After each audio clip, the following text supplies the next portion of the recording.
O potencial de ação ocorre quando há uma despolarização acima do limiar necessário para a abertura de canais de sódio voltagem dependentes no neurônio. A entrada do sódio induz mais despolarização, o que faz a abertura de canais de sódio vizinhos. Considerando que o neurônio é tridimensional, por que o potencial de ação não fica dando voltas infinitamente? Olá, eu sou o Bruno, professor do Departamento de Fisiologia da UFPR. Na aula de hoje, a gente vai falar sobre bioeletrogênese. Essa aula está dividida em 2 vídeos para que eles não fiquem tão longos. Sem mais delongas, vamos lá. A gente vai discutir, então, um aspecto aqui da organização funcional do sistema nervoso, em que estímulos chegam até o sistema nervoso, há um processamento e respostas são emitidas. Ao longo das próximas aulas, a gente vai expandir um pouco essa visão, mas por hora ela vai ser o suficiente. Claro que ela é muito reducionista, mas para a gente discutir funcionamento de células, bioeletrogênese e transmissão sináptica, ela vai ser o suficiente. Bom, mas como que um sinal é formado? Como que um estímulo atua? Como que um estímulo é transduzido? Como que um toque do meu dedo na minha mão é convertido de energia mecânica em um sinal elétrico que vai percorrer o neurônio e vai se comunicar com neurônios seguintes, e até que, eventualmente, ocorra uma interpretação consciente de que houve um toque, e eu posso gostar ou não gostar desse toque, ou ele ser neutro. Essa parte consciente vai ser um pouco mais difícil de conseguir explicar, mas a gente consegue entender o que acontece até uma boa parte do caminho. Então, o foco dessa aula de hoje e da próxima é entender como que esses estímulos, como que esses sinais são formados e como que eles passam através do próprio neurônio e do neurônio seguinte. Para isso, a gente vai precisar relembrar algumas questões de membrana celular que eu já mencionei no vídeo anterior. Então, a membrana celular, ela é impermeável a substâncias polares. Então, água, sódio, cloreto, potássio, cálcio não atravessam a membrana celular, a não ser que seja através de canais iônicos, que são conjuntos de subunidades proteicas que formam um canal permeável a íons. Então, nós temos aqui esse conjunto de subunidades e no centro, os aminoácidos resíduos dessas proteínas vão formar aqui uma área mais polar. Então, esses aminoácidos são polares, esses que ficam aqui no centro do canal. Isso vai fazer com que esse canal seja permeável a ânions ou a cátions, a cargas negativas ou a cargas positivas, não os dois ao mesmo tempo. E os canais que são permeáveis a cargas positivas, eles vão ser mais permeáveis para o sódio, ou mais permeáveis para o potássio, ou mais permeáveis para o cálcio. Alguns são permeáveis tanto ao sódio quanto ao cálcio. Vai ter alguma variabilidade, mas no geral eles têm alguma seletividade, tem uma preferência por qual cátion que passa por esses canais. Então, por isso às vezes a gente fala um canal de sódio. Quando a gente fala canal de sódio, a gente está se referindo a um canal que é permeável ao sódio. Gramaticalmente é um pouco incorreto, mas é como a gente costuma falar no dia a dia. Aqui a gente tem uma situação em que tem um compartimento separado por uma membrana, formando então 2 compartimentos, e há canais que permitem a passagem livre do sódio e do cloreto. Então, digamos que esse seja o meio líquido, tenha NaCl de um lado numa condição inicial e, como os canais estão abertos, esse Na+, vai poder passar para o outro lado e esse Cl- vai passar para o outro lado também. Isso vai acontecer de maneira livre. De maneira que, numa situação final, a concentração dos 2 lados vai ficar igual, tanto para o sódio quanto para o cloreto. Isso faz com que, se a gente colocar um eletrodo entre esses 2 compartimentos, a gente vai ver a voltagem de 0 mV, ou a diferença de potencial elétrico vai ser 0. Não há diferença de potencial elétrico entre os 2 lados da membrana. Então, numa situação em que todos os íons são permeáveis e há concentrações iônicas iguais dos 2 lados. Então, é uma situação em que não há diferença de potencial. O que é diferente do que acontece com uma célula, especialmente um neurônio ou uma célula muscular. Então, se a gente coloca dois eletrodos, um dentro do neurônio e o outro no meio extracelular, a gente vê um registro de menos 65, menos 70, menos 75 milivolts. No caso deste neurônio aqui, é um neurônio gigante de Lula, então que foi muito utilizado em pesquisa justamente porque o axônio dele é gigante. Então é mais fácil de você manipular, é mais fácil de conseguir espetar o eletrodo dentro deste neurônio, é mais fácil acertar o neurônio do que quebrar o seu eletrodo tentando fazer isso. Mas aí, o que será que causa essa diferença? Por que no cenário anterior dava 0 milivolts e aqui dá menos 65? O que será que tem de diferente entre as duas situações? Bom, uma coisa muito importante é que as concentrações iônicas são diferentes dentro e fora da célula. Então, a gente tem aqui o potássio sendo muito concentrado no meio intracelular e outros íons, como sódio e cálcio, sendo mais concentrados no meio extracelular do que no intra. Ou seja, os íons, de maneira geral, eles estão mais concentrados do lado de fora. O potássio aqui é a exceção e tem mais potássio dentro. De onde vem essa diferença de concentração? Como mencionei no vídeo anterior, isso vem de transporte ativo que gasta ATP. Todos os íons contribuem para essa diferença de potencial no repouso, mas um deles muito mais que outros. Então aqui a gente vai falar um pouquinho sobre a equação de Nernst. Não se assustem com a equação, a gente não vai precisar realmente utilizar ela. A gente vai ter que fazer pouquíssimas contas aqui, tá? E vão ser bem simples. Mas, caso alguém se lembre da biofísica, não tem problema se lembrar, mas talvez tenha gente um pouco traumatizado com esse excesso de fórmulas. Mas vamos rever o conceito da equação de Nernst. Então, a equação de Nernst descreve o potencial de membrana resultante se a membrana for permeável a apenas um íon. Para o gradiente de concentração de qualquer íon, esse potencial de membrana é chamado de potencial de equilíbrio do íon. Então, ou seja, com a equação de Nernst, a gente simula que apenas um íon é permeável, então ele tem permeabilidade máxima. E aí, sabendo a concentração de dentro, a concentração de fora, a gente conseguiria dizer qual seria o potencial elétrico gerado por esse íon. Ou seja, pela equação de Nernst, sabendo as concentrações intra- e extracelulares, nós poderíamos saber qual seria o potencial elétrico da membrana caso ela fosse permeável somente para aquele íon. E aqui a gente tem as concentrações iônicas dentro e fora da célula e o potencial elétrico calculado pela equação de Nernst.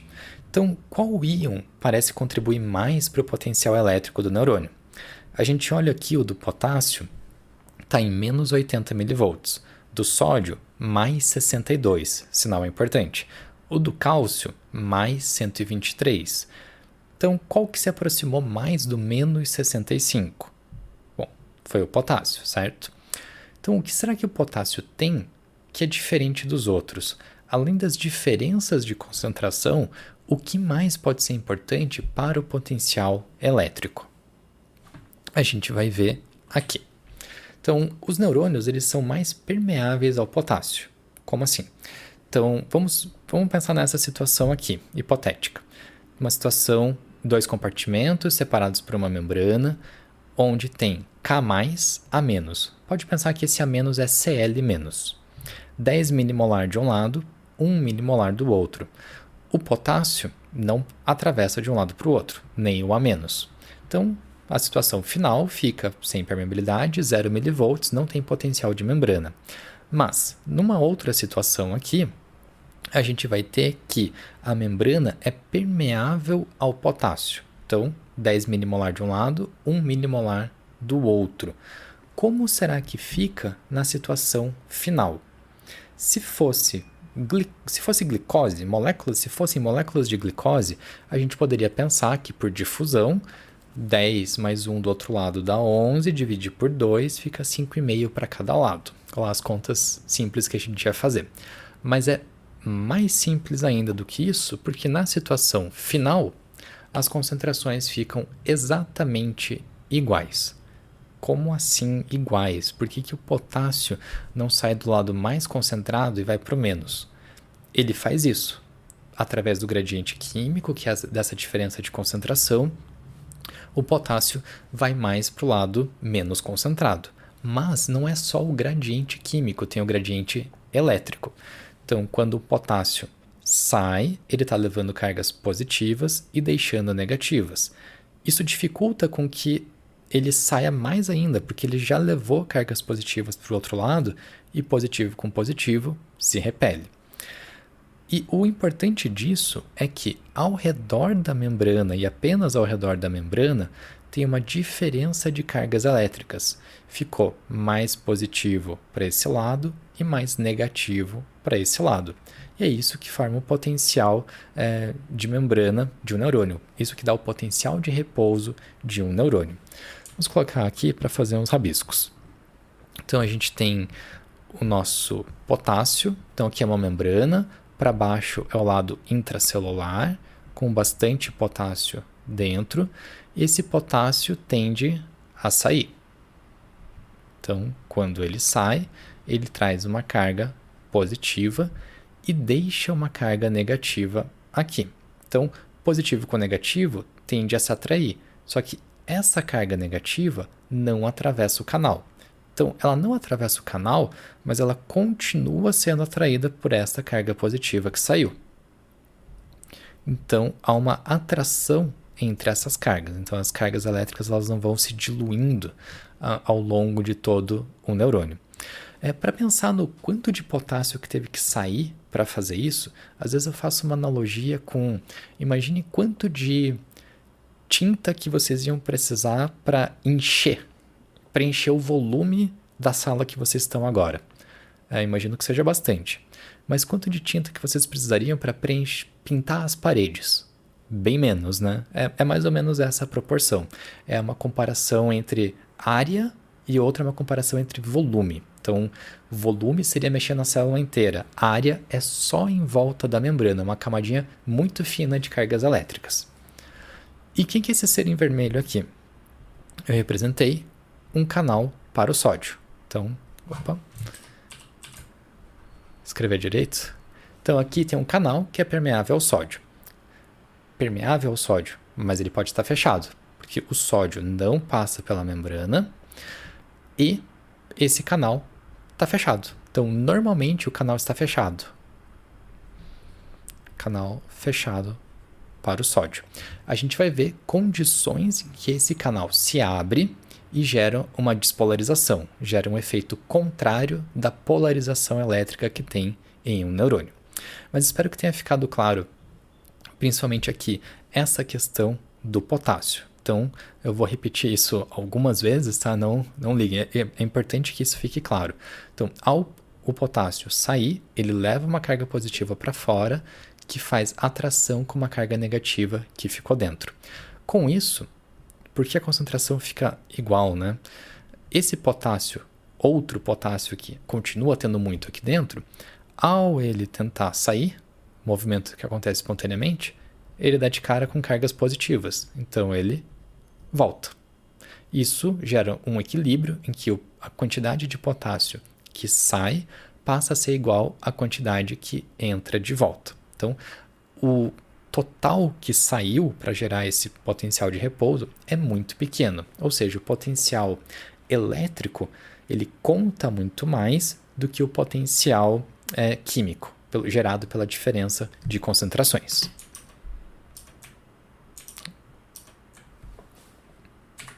Então, imagino que tenha sido um pouco surpreendente, mas realmente a concentração fica igual nos dois lados. E a diferença elétrica é apenas ao redor da membrana. Então, no somatório total do neurônio, as cargas elétricas são iguais. Tá, mentira. Tem uma diferença aproximada de menos 5 mV do potencial gerado por ter mais cargas elétricas dentro.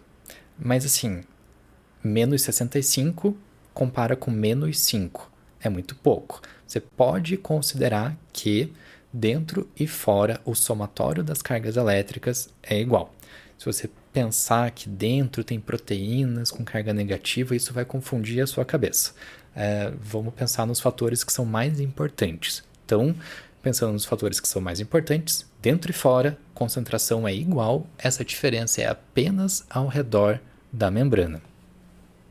Um outro erro comum que acontece também, e às vezes é propagado, é achar que a bomba de sódio e potássio, por colocar 3 sódios para fora e 2 potássios para dentro, gera uma carga positiva para fora de mais 1.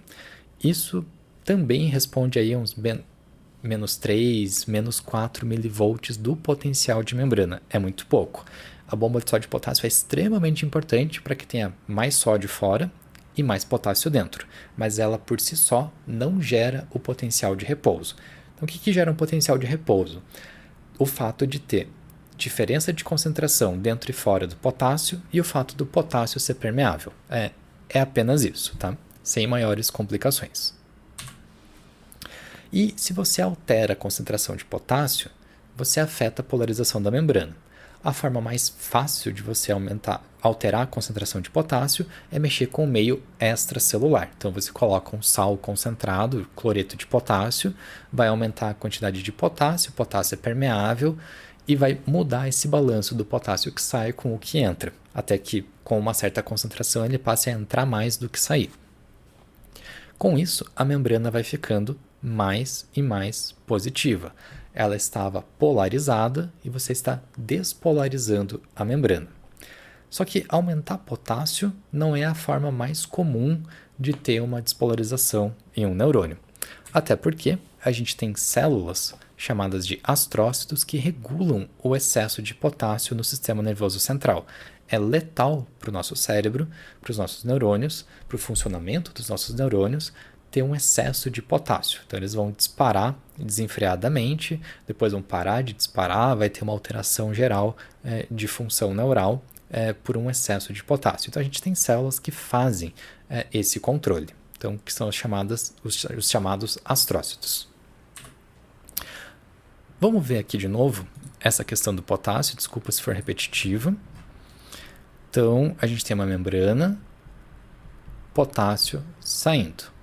Carga positiva, sobra negativa dentro, se atraem, polarização.